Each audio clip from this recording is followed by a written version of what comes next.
Shalom, damai di hati, saudaraku kekasih dalam Tuhan Yesus Kristus. Kita bersyukur hari ini Sabtu 8 Oktober 2022 boleh berjumpa lagi dalam renungan harian keluarga. Mari sebelum kita merenungkan firman Tuhan dalam Alkitab, kita mohon tuntunan Tuhan dalam doa. Mari berdoa. Ya Tuhan Allah Bapa, di dalam nama Tuhan Yesus, segala puji, syukur, hormat, sembah kami kepadamu Tuhan, oleh karena anugerah kasih-Mu yang boleh memberikan lagi kehidupan bagi kami di hari ini. Betapa kami menyadari kami hendak hidup dalam ketaatan kesetiaan kepada Tuhan lewat mematuhi perintah Tuhan, mematuhi segala firman Tuhan dalam kehidupan kami. Karena itu ya Tuhan, berkati kami, perlengkapi kami semua dengan kuasa Roh Kudus, agar supaya kami boleh memahami kebenaran firman Tuhan dan terlebih melakukannya dalam kehidupan kami. Ampuni kami Bapa dari salah dan dosa kami yang kami perbuat melawan kehendak-Mu. Kami siap membaca dan merenungkan firman Tuhan di dalam nama Tuhan Yesus. Amin. Saudara-saudara kekasih dalam Tuhan Yesus Kristus, kita membaca bagian firman Tuhan di hari ini dalam Perjanjian Lama, kitab Yeremia pasalnya yang ke-30 ayat 20 hingga 24. Firman Tuhan dituliskan seperti ini. Anak-anak mereka akan menjadi seperti dahulu kala, dan perkumpulan mereka akan tinggal tetap di hadapanku. Aku akan menghukum semua orang yang menindas mereka. Orang yang memerintah atas mereka akan tampil dari antara mereka sendiri. Dan orang yang berkuasa atas mereka akan bangkit dari tengah-tengah mereka. Aku akan membuat dia maju dan mendekat kepadaku, sebab siapakah yang berani mempertaruhkan nyawanya untuk mendekat kepadaku? Demikianlah firman Tuhan. Maka kamu akan menjadi umatku dan aku akan menjadi Allahmu. Lihatlah, angin badai Tuhan, yakni kehangatan murka, telah keluar menyambar. Angin puting beliung dan turun menimpa kepala orang-orang fasik. Murka Tuhan yang menyala-nyala itu tidak akan surut sampai ia telah melaksanakan dan mewujudkan apa yang dirancangnya dalam hatinya. Pada hari-hari yang terakhir, kamu akan mengerti hal itu. Saudara kekasih dalam Tuhan, demikianlah bagian firman Tuhan yang kita baca di hari ini.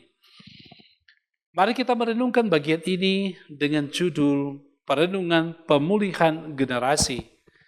Saudara-saudara kekasih dalam Tuhan kita Yesus Kristus, kerusakan generasi adalah kerusakan masa depan. Pembuangan ke Babel merusak dua generasi bangsa itu. Namun pemulihan Tuhan Allah adalah pemulihan yang utuh. Dia memulihkan umatnya sekaligus memulihkan generasinya. Bagaimana cara Tuhan Allah memulihkan generasi umatnya? Pertama, anak-anak mereka akan menjadi seperti dahulu kala, sebagaimana yang kita baca dalam ayat 20 tadi. Anak-anak yang sehat, cerdas, dan takut akan Tuhan adalah generasi Israel yang lahir, bertumbuh dan menjadi dewasa di tanah perjanjian. Saudaraku, kekasih dalam Tuhan, mereka bukan saja generasi baru yang menerima pemulihan, tetapi juga yang dapat membangun umat dan bangsa dengan karakter yang kuat dan integritas yang murni. Mereka diingatkan agar jangan terantuk pada batu yang sama ketika orang tua mereka jatuh dalam dosa penyembahan berhala dengan meninggalkan ketaatan kepada Allah. Kedua, orang yang menindas mereka akan dihukum, sebagaimana yang kita baca dalam ayatnya yang ke-20b. Tuhan Allah akan menyatakan di depan mata generasi baru ini dengan menghukum musuh-musuh mereka. Ini dilakukan untuk memberi penguatan kepada umat yang dipulihkan, bahwa bersama Tuhan Allah mereka akan hidup dalam kebenangan. Ketiga, kamu akan menjadi umatku dan aku akan menjadi Allahmu, sebagaimana yang kita baca dalam ayat 22 hingga 24. Generasi baru ini akan menjadi kesayangan Tuhan Allah, karena mereka senantiasa mengasihi Tuhan Allah mereka. Mereka tidak mendua hati, apalagi terjebak pada godaan-godaan ilah-ilah lain. Mereka hidup dalam komitmen yang teguh dan kokoh sebagai umat Tuhan.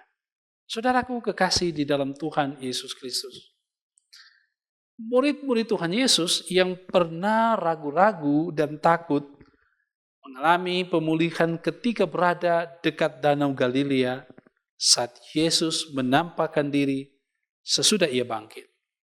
Akan tetapi, mereka yang mengalami pemulihan kemudian dengan semangat martir mengabarkan Injil dari Galilea, Yudea, Samaria sampai ke ujung bumi.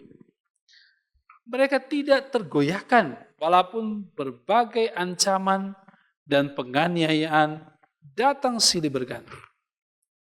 Generasi para martir di abad-abad pertama ini rela menderita bahkan mati.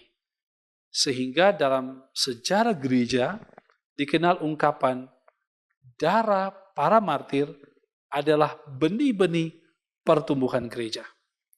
Saudara kekasih di dalam Tuhan Yesus Kristus, sebagai pribadi, sebagai keluarga Kristen, kita terpanggil sebagai generasi masa kini untuk menjadi generasi yang terus-menerus menerima pemulihan dari Tuhan, sekaligus menjadi agen misi Tuhan. Untuk menerima tugas ini, diingatkan kembali akan komitmen yang teguh, kokoh, tidak tergoyahkan oleh berbagai tantangan dan ancaman, serta tidak tergoda oleh berbagai rayuan manis. Seperti generasi yang dipulihkan dari tanah pembuangan, demikian juga generasi baru dalam keluarga Kristen untuk menjaga kemurnian karakter sebagaimana karakter Kristus dan mempertahankan integritas yang murni. Tuhan memberkati. Amin. Mari kita berdoa. Ya Tuhan Allah Bapa kami di sorga, kami sangat bersyukur dan berterima kasih oleh karena anugerah-Mu. Kau memberi kami lagi pencerahan. Lewat kebenaran firman Tuhan, kami mendapatkan kepastian bahwa Tuhan senantiasa mengasihi kami, memulihkan kami dari berbagai kondisi yang kami alami dalam kehidupan. Kondisi terpuruk sekalipun kami tahu bahwa Tuhan Allah di dalam Yesus selalu ada, selalu memulihkan, selalu menolong dan menyertai kami. Oleh karena itu dengan bekal firman Tuhan ini ya Tuhan, akan membekali kehidupan kami untuk semakin hari semakin hidup dalam ketaatan kesetiaan kepada Tuhan. Bahkan hari ini pun kami memiliki kekuatan, semangat iman untuk bekerja, menunaikan setiap tugas dan tanggung jawab pekerjaan kami.